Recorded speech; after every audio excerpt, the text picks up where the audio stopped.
Sir आज एक मामले में आज़म खान को दोषमुक्त किया गया है। क्या मामला था, क्या पूरा इसकी जानकारी? ये सन 2020 में मुकदमा पंजीकृत हुआ था इनके खिलाफ, केस रजिस्टर करवाया था ये मानते हुए कि ये फरार हैं, मुकदमे में हाजिर नहीं आ रहे।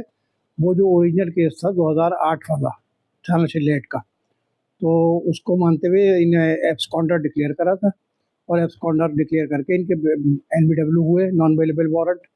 फिर प्रोसेस जारी हुआ 82 CRPC का, फिर 83 CRPC का, और उसके बाद ये जब वो प्रोसेस एग्जॉस्ट हो जाते हैं तो फिर 174A का मुकदमा कायम होता है। वो मुकदमा कायम हुआ था सन 2020 में। वो केस था ये आज। क्या रिलीफ हुआ इसमें? इसमें ये हुआ कि पुलिस ने इसमें हमारे खिलाफ चार्जशीट लगाई थी आजम खान साहब के खिलाफ, और उस चार्जशीट के खिलाफ पहले तो हमने उसे एजिटेट करा, फिर उसके बाद वो नहीं मानी गई तो फिर केस कंटेस्ट करा। केस में उन्होंने गवाह पेश करे, अपने 7 गवाह पेश करे प्रोसिक्यूशन ने, अभियोजन ने, और एक डिफेंस विटनेस हमने पेश करा, और उसके बाद केस ट्रायल हुआ उसका। और आज वो case ACJM court number 1 MP special court MP MLA Moradabad से, उसमें वो बरी कर दिए गए। इससे क्या रिलीफ मिलेगा आज़म खान को? आजम खान साहब के तो केसेस की गिनती जो है वो उसमें ये कमी आ गई, जितने टोटल केसेस हैं उसमें से एक गिनती में कमी आ गई।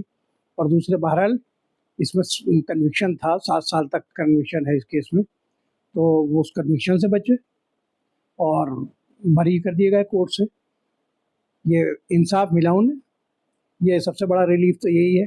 चिल्लेट प्रकरण में आज़म खान और अब्दुल्ला आज़म के खिलाफ जो केस है उसमें केस है। चिल्लेट वाले केस में जो 2008 का केस है उसमें अपील पेंडिंग है उनके।